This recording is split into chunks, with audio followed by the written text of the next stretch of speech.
বন্ধুরা, আশা করি সবাই ভালো আছেন। তো বন্ধুরা, এখন যে ছবিটার বিষয়ে কথা বলবো, এটা একটা পারিবারিক সিনেমা।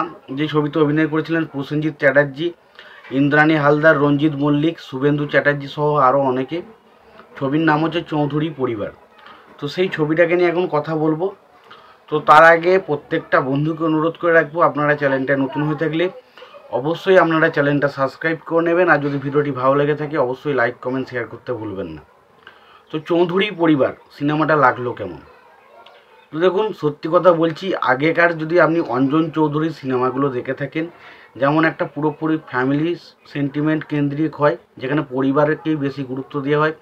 সেখানে একটা পরিবারে একজন বড় দাদা বা কাকা বা জ্যাঠার কেউ থাকে, সে পরিবারের মেন হর্তাকর্তা হয় এবং পরিবারের গোটা দায়িত্বটা তার উপর থাকে এবং পরবর্তী সময় তার উপর নির্ভর করে পরিবারের আশেপাশের সমস্ত লোকজন তার উপর নির্ভর করে থাকে। এরকম একটা ক্যারেক্টার আমরা দেখতে পাই অঞ্জন চৌধুরীর ছবিগুলো যদি দেখে থাকেন।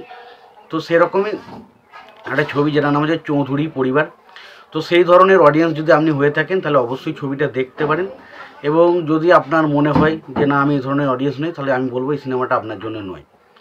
এবার আসি সিনেমাটার ভালো দিক খারাপ দিক সেই সমস্ত বিষয় নিয়ে কথা বলবো, সিনেমাটা কেমন লেগেছে সেই বিষয়ে কথা বলবো। তো তার আগে প্রত্যেকটা বন্ধুকে অনুরোধ করে রাখবো, প্লিজ তোমরা যদি চ্যানেলটা নতুন হয়ে থাকো অবশ্যই তোমরা চ্যানেলটা সাবস্ক্রাইব করে নিও। তো আসছি ভিডিওর সিনেমাটার মূল বিষয়ে। তো দেখুন, প্রথমত সিনেমাটার বিষয়ে যাওয়ার আগে দেখে নিই সিনেমার স্টার কাস্ট হিসাবে কারা কারা ছিল এবং সিনেমাটার চিত্রনাট্য বা গল্প এই সমস্ত কাজে কারা কারা যোগদান করেছিল। তো প্রথমত আমি চৌধুরী পরিবার সিনেমাটা যদি রিলিজের কথা বলি, ছবিটা রিলিজ করেছিল 1998 সালে। ছবিটাতে পরিচালক হিসেবে কাজ করেছিলেন বাবুল সমাদ্দার। ছবিটার পরিচালক হিসেবে কাজ করেছিলেন বাবুল সমাদ্দার। ছবিটার গল্প লিখেছিলেন অঞ্জন চৌধুরী। ছবিটার মিউজিকের কাজ করেছেন গৌতম বাসু। ছবিটার চিত্রনাট্য এবং সংলাপের কাজ করেছেন অঞ্জন চৌধুরী।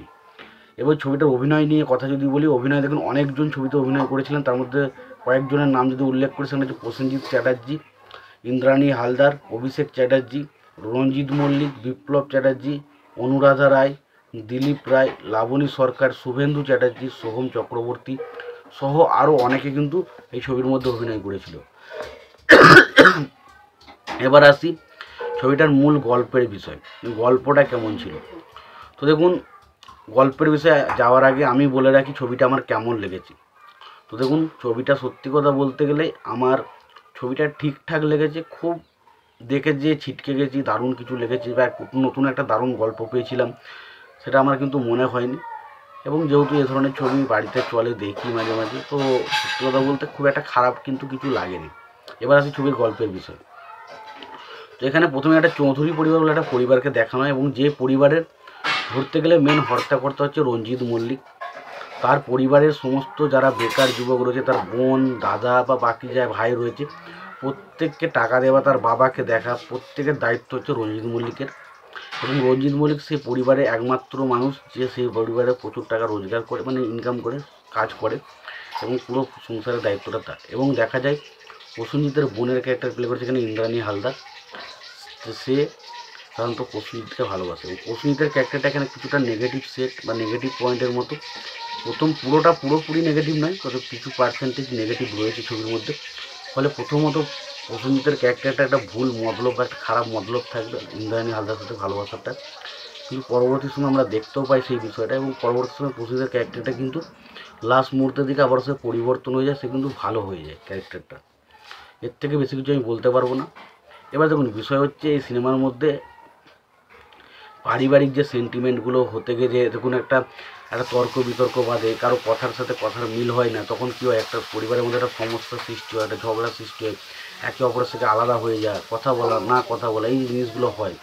এবং সেই জিনিসগুলো কিন্তু এই ছবির মধ্যে দারুণভাবে প্রেজেন্ট করেছে। এবং এটা অঞ্জন চৌধুরীর ছবি, সেই ছবিতে পার্সোনালি দেখা যাবে, এটা নিয়ে কোনো ডাউট নেই।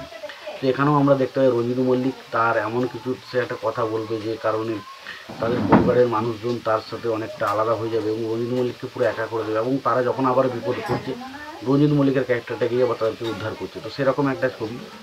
এবং পাশাপাশি প্রসেনজিতের ক্যারেক্টারটা কেন পরিবর্তন হচ্ছে, প্রথম দিকে কেন সে ভিলেন থাকে এবং কীভাবে সে ভিলেনের ক্যারেক্টারটা প্লে করে, সেই জিনিসগুলো কিন্তু ছবিটা দেখার মতো ছিল। ছবির গানগুলো নিয়ে যদি কথা বলি, দেখুন ছবির গানগুলো আমাকে কিন্তু খুব একটা আকৃষ্ট বা আমাকে দারুণ কিছু মনে হয়নি।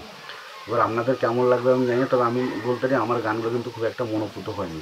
সবশেষে একটাই কথা বলবো, ভিডিওটা সবশেষে একটা কথা বলবো যে সিনেমাটা আমার কাছে একটা ঠিকঠাক সিনেমা লেগেছে, খুব একটা আহামরি বা এক্সট্রাঅর্ডিনারি কিছু সিনেমা না। তবে যদি আপনি ফ্যামিলি ড্রামা টাইপের বা পারিবারিক সিনেমাগুলো দেখতে ভালোবাসেন তো অবশ্যই সিনেমাটা দেখতে পারেন, এটুকুই বলার। তো তোমাদের ভিডিওটা কেমন লেগেছে অবশ্যই জানিও। তোমাদের যদি ভিডিওটি ভালো লেগে থাকে লাইক কমেন্ট শেয়ার করে দিও। চ্যানেলটা নতুন হয়ে থাকলে অবশ্যই তোমরা চ্যানেলটা সাবস্ক্রাইব করে নিও, পাশে বেল আইকনটা অবশ্যই প্রেস করে দিও। ভালো থেকো, সুস্থ থেকো, দেখাচ্ছ পরে ভিডিও।